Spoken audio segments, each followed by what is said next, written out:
Assalamualaikum teman-teman. Jadi kali ini kita akan mempelajari tentang konjungtivitis.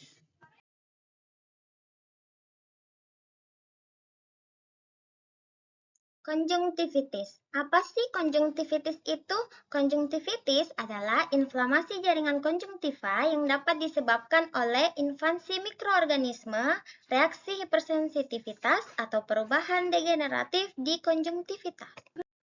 Prinsip dan tujuan konjungtivitis. Prinsipnya yaitu pemberian berulang alergen spesifik pada pasien dengan kondisi yang dimediasi IgE. IgE adalah imunoglobulin E atau faktor yang berperan dalam mekanisme alergi untuk memberikan perlindungan terhadap gejala alergi yang terkait dengan paparan alergen ini. Tujuannya untuk mencegah atau meminimalkan peradangan kaskade yang terkait dengan respon alergi pada tahap awal mekanisme patologis. Patofisiologi konjungtivis berdasarkan anatomis konjungtiva sebagai struktur yang terluar pada mata. Konjungtiva memiliki risiko yang besar untuk terinfeksi berbagai jenis mikroorganisme. Untuk mencegah terjadinya infeksi, konjungtiva memiliki pertahanan berupa tir film yang berfungsi untuk melarutkan kotoran-kotoran dan bahan-bahan toksik yang kemudian dialirkan melalui sulcus lacrimalis ke meatus nasi inferior. Sebagai yang kita lihat di gambar, ini adalah gambaran dari patofisiologi terjadinya konjungtiva. Klasifikasi konjungtivitis. 1. Konjungtivitis bakteri. Konjungtivitis bakteri adalah inflamasi konjungtiva yang disebabkan oleh Staphylococcus, Streptococcus, Pneumococcus, dan Haemophilus. Konjungtivitis virus merupakan penyakit umum yang disebabkan oleh berbagai jenis virus dan berkisar antara penyakit berat yang dapat menimbulkan cacat hingga infeksi ringan yang dapat sembuh sendiri dan dapat berlangsung lebih lama daripada konjungtivitis bakteri. 3. Konjungtivitis alergi merupakan bentuk alergi pada mata yang paling sering dan disebabkan oleh reaksi inflamasi pada konjungtiva yang diperantarai oleh sistem imun. Konjungtivitis jamur biasanya disebabkan oleh Candida albicans dan merupakan infeksi yang jarang terjadi. Penyakit ini ditandai dengan adanya bercak putih yang dapat timbul pada pasien diabetes dan pasien dengan keadaan sistem imun yang terganggu. Gambar konjungtivitas. Tanda dan gejala.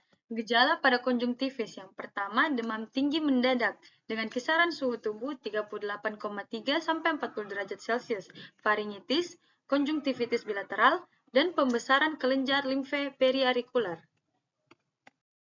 Tanda vital konjungtivitis. Yang pertama, tekanan darah 120/80 dan nadi 88 kali per menit. 2. Pernafasan 20 kali per menit dan suhu 36 derajat. Dan pada pemeriksaan visus didapatkan VOD 6/6 dan VOS 4/6. Dan ada banyak lagi tanda vital konjungtivis yang dapat dilihat di layar. Terapi farmakologi. Tata laksana farmakologi terapi yang dapat diberikan untuk menurunkan tingkat keparahan maupun mencegah penularan yaitu 1. Obat tetes mata chloramphenicol 0,5%, kedua, obat tetes mata gentamicin 0,3%, ketiga, 4% antihistamin atau obat tetes mata secara topikal, dan yang terakhir, tetes mata steroid. Terapi non-farmakologi.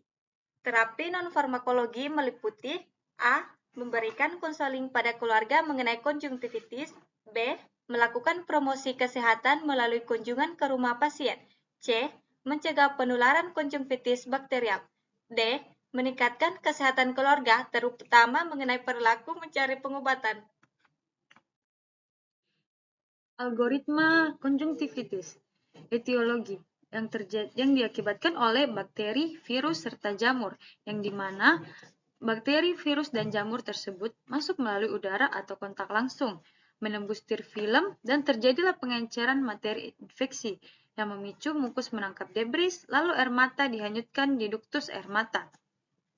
Lalu setelah itu, air mata yang mengandung substansi antimikroba tersebut mengandung lisosim dan terjadilah peradangan di konjungtiva, yang dimana konjungtivitis bakteri dapat terjadi konjungtivitis alergi.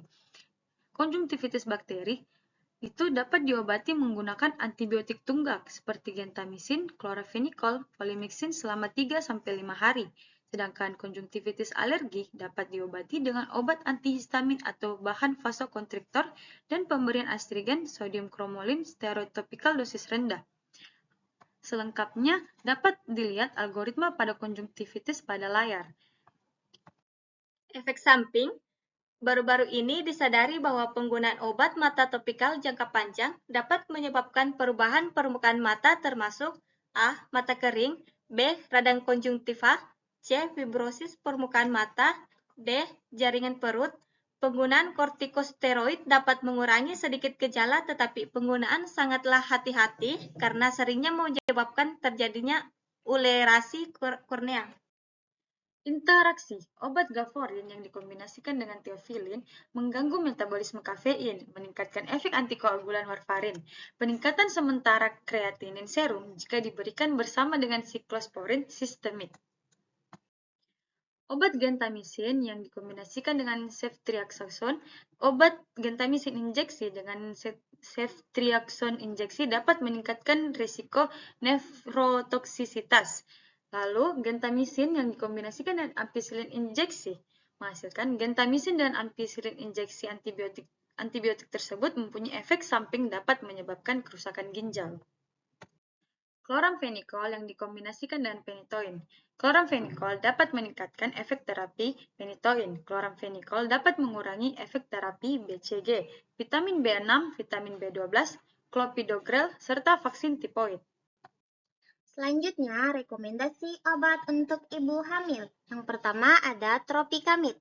Tropicamid merupakan obat tetes mata golongan antimuskarinik yang berfungsi sebagai mediatrik dan siklopegik atau tetes mata. Tropicamid digunakan dalam prosedur diagnostik oftalmogi atau penyakit mata seperti pengukuran tajam penglihatan dan funduskopi. Tropicamid hanya boleh digunakan secara topikal. Menurut FDA atau Food Drug Administration, Tropicamid memasuki kategori C untuk ibu hamil. Rekomendasi obat untuk ibu hamil yang dikombinasikan ada skopolamin dan atropin. Kedua zat tersebut aman untuk penggunaan diagnostik pada kehamilan untuk pelebaran pupil terapik yang lebih tahan lama. Skopolamin dan atropin digunakan secara lokal. Menurut FDA, skopolamin dan atropin juga memasuki kategori C untuk ibu hamil.